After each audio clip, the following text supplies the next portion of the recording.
Hello, fellow YouTubers, Bear Prepper here. Well, today's coffee chat, we're going to try something to kind of provoke thought process for everybody. Are you ready? Oh, yeah. Okay, so the question today is, SHTF has happened, or economic collapse, however you want to refer to it. When I say SHTF, I usually mean, something like economic collapse or crisis in the world where there's chaos getting ready to ensue and you've bugged out to your retreat. About 2 weeks later, your last family member shows up. And they're a family of 5. Let's just say that because that's the average family, 4 or 5.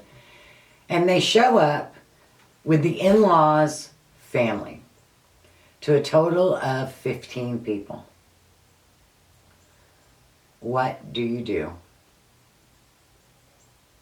That's a really difficult question. Because I know we all think about it, Yeah. but we don't think about it in a serious way. What would it mean for you to let them in or not let them in? What do you do? I really don't know yet. It's one of those what if questions, and it's hard to decide how you feel about it because it's family or friends of family, or in-laws, or so it's hard to say that you would. You know what your resources are, and you know how long those resources are going to last, and how you can, and what resources you can replenish. So it comes down to a fact of depriving your, some of the people that you have there, or rationing, which is probably going to happen anyway, to a certain extent, but I haven't formed that up in my mind yet. What you could possibly do, because you don't want to turn people away that As good Christians, it's difficult to Yeah. turn people away. I think, for me, it depends on how your retreat is set up. We have a year supply for 20 people. right, When we consider immediate family, that's 20 people. yeah, So if we were to bring in 10 more, that would reduce everything by 3 months. So you'd have 9 months of supplies. But you'd also have 10 more bodies. yeah, That can be a good thing or a bad thing because 10 more bodies can put in a bigger garden. 10 more bodies, there's a lot of good and bad about that. But it's if you've got a group like what Southern Prepper has, where everybody has bought in, everybody is supplied their own year supply of food. See, we've supplied the year supply for the entire family because we are the preppers. right, None of the rest are. My kids are, thank goodness, and my son is actually providing for his immediate group, which is good. I don't think he's got a year's supply of food or anything like that, but he's trying to provide for them. So, and see, I lost my train of thought on that one. Well, we have a certain amount of resources, and if you take in a bunch more people, granted you have extra help. Some of those people may not be much help. Right.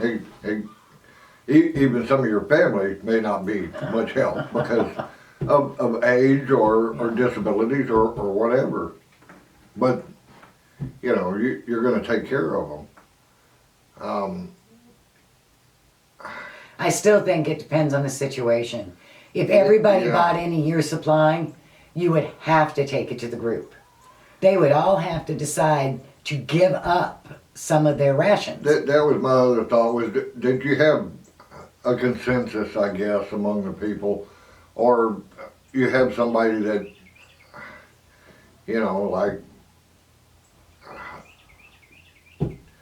you read those books and stuff, and there's always somebody that's the leader, and they're making the hard decisions. So that, and you may have to do that.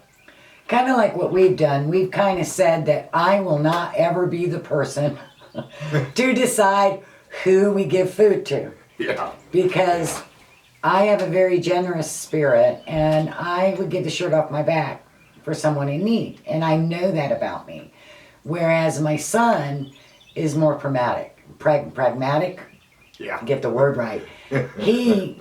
He's very intuitive, and he's a great judge of people. So, I know that in my situation, I would have him look at the situation, and I would want to know what his input was, whether or not he thought this was going to be a benefit for us or a detriment to allow these people in.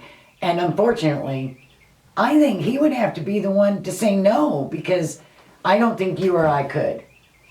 Probably not. And there's another aspect to this. If it's, you're talking about SHTF, but is it a long-term deal, or is it a short-term, scenario where things could get better?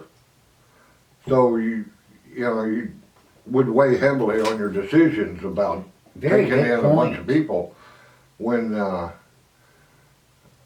you know for a fact that this might be a 1-year thing, and you feel like things might get better. So that could weigh in a lot. That's huge.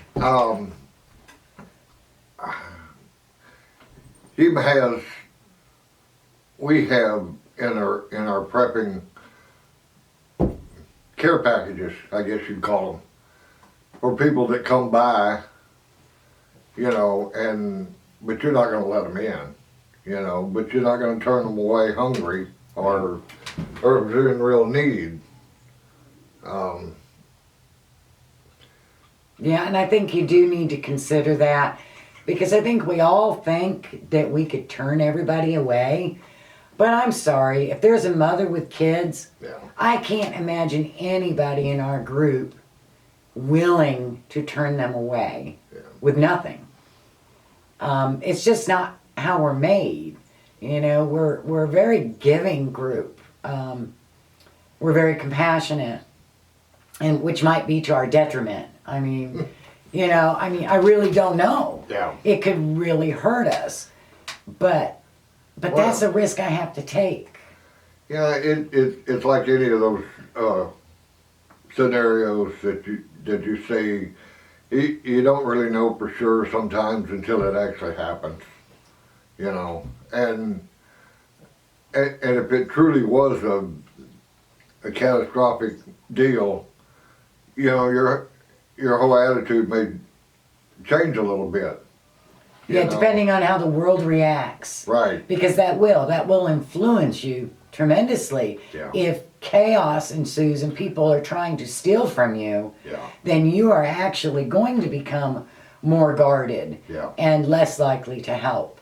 But if everybody in your area is in a giving mood and they help each other out, Right. like if you're going to block the gates so that stragglers, people can't come in, and set up a guard post, well, then your whole neighborhood is doing that, and so you're going to have a different mindset, I guess. Yeah, and it depends on where you're located too. If you're,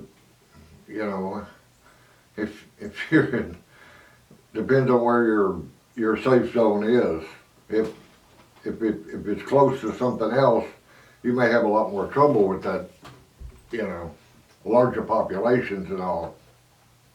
If it is a real catastrophic deal, the world's got to go to hell in a handbasket in a hurry. Right. Because it doesn't take long. There's just not that much food, Well, when not you're in store, starving, you're yeah. gonna fight for food to feed Well, your you know, family. the average, I guess they got 2 weeks worth of food, you know, in their house, the average people.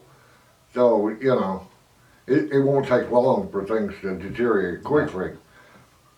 Back to the original deal, you know, if it's family, if it's in-laws and stuff like, you know, you're probably just gonna have to make accommodations. I think we would, you know, I can't see turning them out, you know, and unless it's just dire situations where you have to protect the ones that you have. Well, and plus, Yeah. I think it might matter too. Do they come in expecting it and become aggressive? And I think you Yeah. still have to have an understanding of what would be expected Right. of them. And if they fail to comply, then you would have to send them away with 2 weeks of rations and say, "I'm sorry, but you can't be here." Yeah.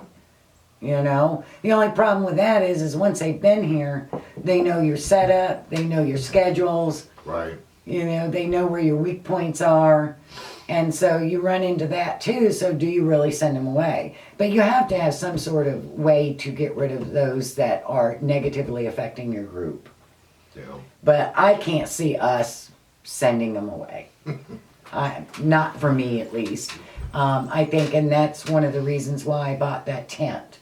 I have a 52 by 36 foot tent, and that's for people. So, I mean, I totally know me. I know that I can't do it. So, but think about it. What would you do? It's good to think about now when you have your senses about you, because if bad things happen, you're going to be reacting more than you're going to be thinking. I also want to thank everybody for telling us you like the coffee chats and all the warm welcomes to Kim. So hopefully we'll keep this going. And if you have ideas or suggestions that you'd like us to talk about, please feel free to comment below. Anything you'd like to add? Nope. Blessings.